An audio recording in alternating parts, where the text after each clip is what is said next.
Now, if you have to divide two complex numbers together, there is an issue. It looks like we don't really have to do much. However, you can never have an imaginary number on the bottom of a fraction. The only way we can get rid of that imaginary 4i is to multiply 3 plus 4i by its complex conjugate, which is 3 minus 4i.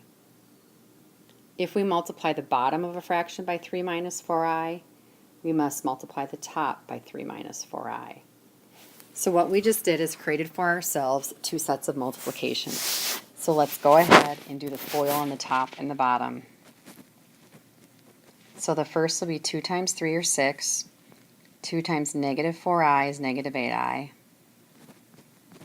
Negative I times 3, negative 3i. Negative I times negative 4i is positive 4i squared. On the bottom, we're going to multiply this. 3 times 3 is 9. 3 times negative 4i is negative 12i.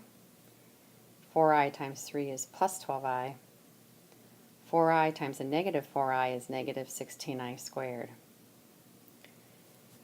If we simplify the top, I'm going to bring the negative 8 and negative 3 together to get negative 11i. Keep the 6 there.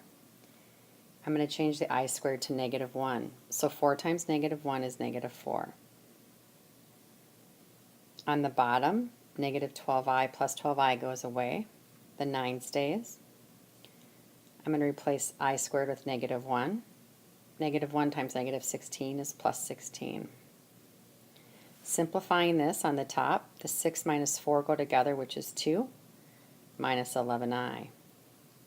And 9 over 16 is 25. We would break this up into its real and imaginary components, so what you do is that 25 has to go to the 2, and it has to go to the negative 11i. So the final answer would be 2 over 25 minus 11i over 25. So this is a complex number broken into its real and imaginary components, where the real component is written first.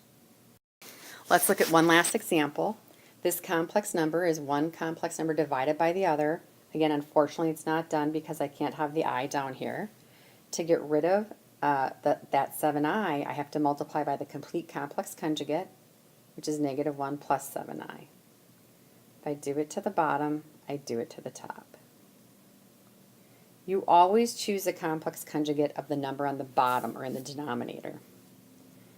Now I'm just going to do the top, simplify the top completely first, and then we'll come and do the bottom. So 5 and negative 1 is negative 5. 5 times 7i is plus 35i.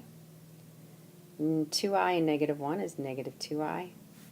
2i times 7i is plus 14i squared. This will become negative 5 plus 33i minus 14. Now I'm going to do the bottom here next, then we'll finish it up. Negative 1 and negative 1 is 1. Negative 1 and 7i. Negative 7i and negative 1 is plus. Negative 7i, positive 7i is negative 49i squared. My i's cancel, so I'm left with 1. I squared is negative 1. Negative 1 times negative 49 is plus 49. So bringing this together, we're going to get, I'm going to bring the negative 5 and the negative 14 together to negative 19 plus 33i over 50. Now when you type this into Schoology, it should be broken into its real component and its imaginary. So I would write negative 19 over 50 plus 33i over 50. And again, this is a complex number made up of its real and imaginary components.